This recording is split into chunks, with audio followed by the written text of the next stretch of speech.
삼성전자, SK하이닉스에 처음으로 투자하고 계신 분들, 아니면 반도체 회사에 취업하고 싶으신 문과생분들 안녕하세요. 반도체 탐구생활 강혜령입니다. 오늘의 주인공은 D램입니다. D램은 우리나라의 대표 반도체 수출 품목이죠. 삼성전자, SK하이닉스라는 초거대 반도체 기업이 세계 D램 시장 점유율의 70% 이상을 차지하고 있습니다. 글로벌 1, 2위, 그것도 압도적인 회사들이죠. 그래서 이 두 회사와 D램은 언론과 시장에 너무 큰 관심을 받고 있습니다.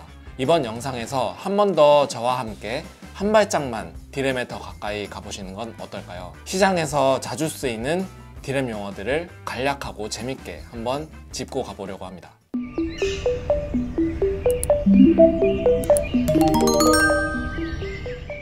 메모리, 말 그대로 기억을 하는 반도체입니다. 여러분, 폰 노이만 구조에 대해서 한번 들어보셨나요? 헝가리 출신 과학자인 폰 노이만이라는 학자가 1945년에 처음 고안한 개념인데요. 복잡한 연산을 담당하는 중앙 처리 장치, 즉 CPU와 데이터와 그리고 기억을 하는 메모리를 분리한 구조를 뜻합니다. 우리나라 반도체 업계에서는 메모리가 정말 많이 언급이 되죠. 말씀드렸듯이 삼성전자 그리고 SK하이닉스가 세계 1, 2위, 그것도 정점의 위치를 찍고 있어서인데요. 이 메모리 종류가 또 두 가지 종류로 나뉩니다. D램과 낸드 플래시입니다. 여러분, 수학 공부를 할 때를 한번 생각해 볼까요? 열심히 수학 문제를 푸는 여러분의 두뇌를 CPU라고 본다면요, D램은 여러분의 책상 위에 펼쳐두고 바로바로 볼 수 있지만 공부가 끝나면 싹 치워지는 그런 책상이라고 보면 되십니다. 낸드 플래시는 당장 쓸 것 아니지만 참고할 만한 책들을 꽂아둔 책장 정도로 보시면 되고요. 이 연산에 필요한 것들을 얼마나 빠르게 전달하는지, 또 정보를 얼마나 영구적으로 가지고 있는지가 두 메모리의 차이입니다. 지난번 다루기도 했던 HBM 같은 니어 메모리는 책도 아니고 A4 종이를 바로바로 수학 공부하는 사람한테 주는 그런 아주 명석한 D램입니다. 이제 D램의 역할에 대해서 알았으니까 시장에서 자주 나오는 용어들을 차근차근 살펴봅시다. 먼저 최근 SK하이닉스 3분기 컨퍼런스 콜에서 가져온 내용을 읽어드릴게요. 2024년 말까지 1A 나노와 1B 나노의 생산 비중이 절반 이상을 차지할 수 있도록 할 예정이다. 컨퍼런스 콜 내내 1A, 1B D램에 대한 언급이 이어지는데 이게 뭘까요? 이 용어는 D램 반도체 공장과 관련이 있습니다. 우리는 이걸 조금 더 파고들기 위해서 D램 반도체 내부의 구조를 한번 알아볼까 하는데요. 이 D램이 저장하는 데이터의 최소 단위를 비트라고 하는데요. 전하, 전기 알갱이의 움직임을 제어해서 D램 속에 있는 기억 상자인 수백억 개의 셀에 0 또는 1의 디지털 신호, 즉 1비트를 저장하는 겁니다.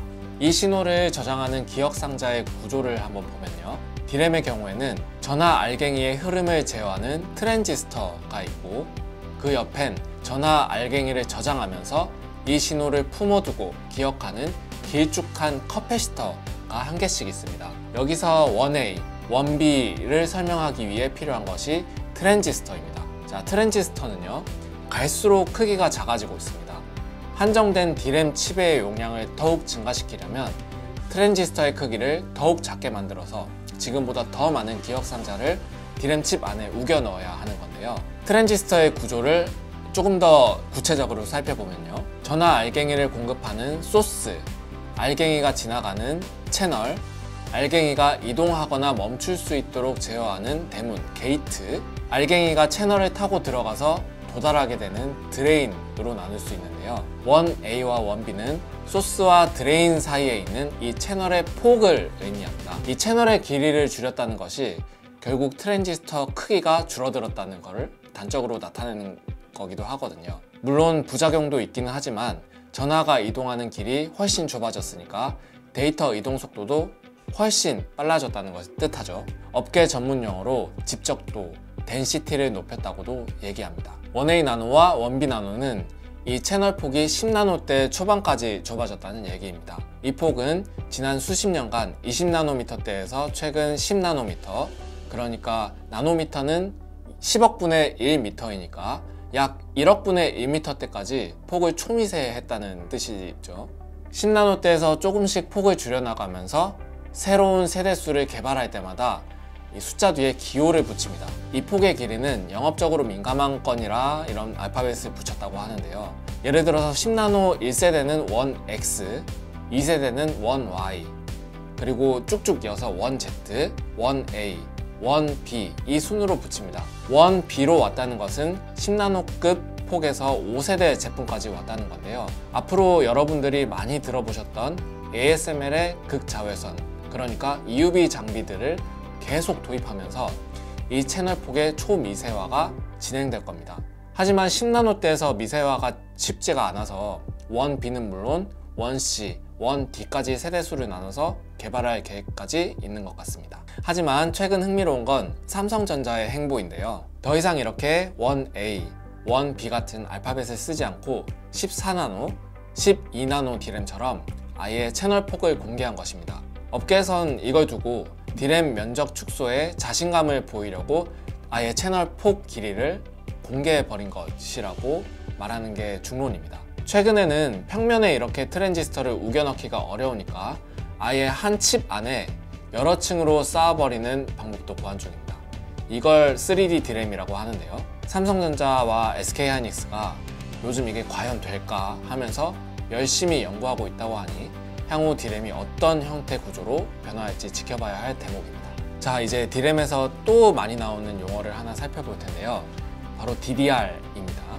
요즘 D램 기사를 보시거나 행사 발표 내용을 들어보시면 DDR5 D램으로 시장 불황을 타개한다는 말 아주 지겹게 들으실 수 있습니다. 실제 최근 SK하이닉스의 컨퍼런스 콜 내용을 보면요, D램은 DDR5의 판매 확대로 전분기 대비 약 10% 수준의 출하량 증가를 계획하고 있다고 발표했죠. 이 DDR이요, 우리가 어릴 때 오락실에서 보던 그 DDR 기기처럼 정겹게 들리지만 아주 범용으로 쓰이는 D램의 규격을 뜻합니다. 결국 D램이라는 건 스마트폰 회사들도 써야 하고, 노트북 회사들도 노트북 PC 안에 넣어야 하고, 서버 회사들도 활용을 해야 하는 제품인 거잖아요. 이 D램 업체들과 IT 업계 사람들이 모여서 야, 우리들이 고객사한테 제품을 한번 팔려고 하면 표준을 만들어야 여러 군데 팔거나 할 수 있지 않겠어?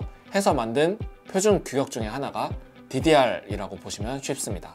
DDR은 사실 D램 속도에 엄청난 진보를 가져온 기술이기도 합니다. DDR을 풀어서 써보면요, 더블 데이터 레이트입니다. CPU와 D램 간의 신호를 교환할 때는 파장으로 하는데요.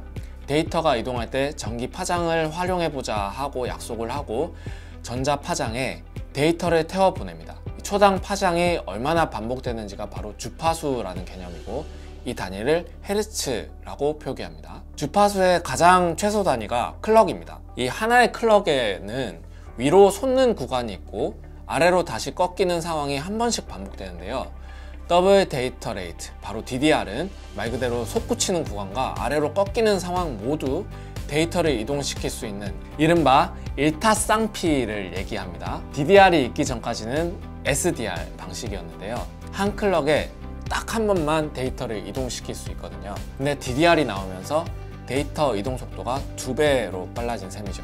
DDR이 처음 D램에 적용된 90년대 이후부터는요, 이것도 이제 세대수를 나눠서 발전을 하기 시작합니다. 주파수인 헤르츠를 더욱 늘려서 같은 시간에도 더욱 많은 비트를 태워보내고요. 그것 외에도 정말 많은 기술들을 버무려서 전선 이동 속도를 높이고 전력 소모량까지 줄입니다. 데이터 이동 속도와 저장 용량은 훨씬 더 늘어났는데 이걸 구동하기 위한 전압은 훨씬 더 아낄 수 있으니까 전기 요금이 덜 나온다는 거죠. 한마디로 D램 성능이 여러모로 진짜로 좋아졌다는 뜻입니다. 자, 이제 DDR5 D램이 세상에 나오니까 IT 회사들은 욕심이 생기겠죠. 용량과 속도가 더 좋은 D램이 나왔으니까 이제 DDR4 D램에서 DDR5 D램으로 바꿔 끼워야겠네, 이렇게요. 삼성전자와 SK하이닉스, 마이크론 테크놀로지라는 미국 메모리 회사 모두 이것을 기대하고 있습니다. 경기 불황이 거치고 제발 DDR5 D램 시대가 본격적으로 찾아오길 기다리는 거죠.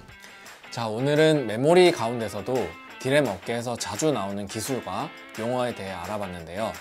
오늘 말씀드린 다양한 용어들을 참고해서 좀 더 폭넓게 업황에 대해 분석할 수 있으시면 좋겠습니다. 그럼 다음에 또 다른 기술 시리즈로 인사드리겠습니다. 감사합니다.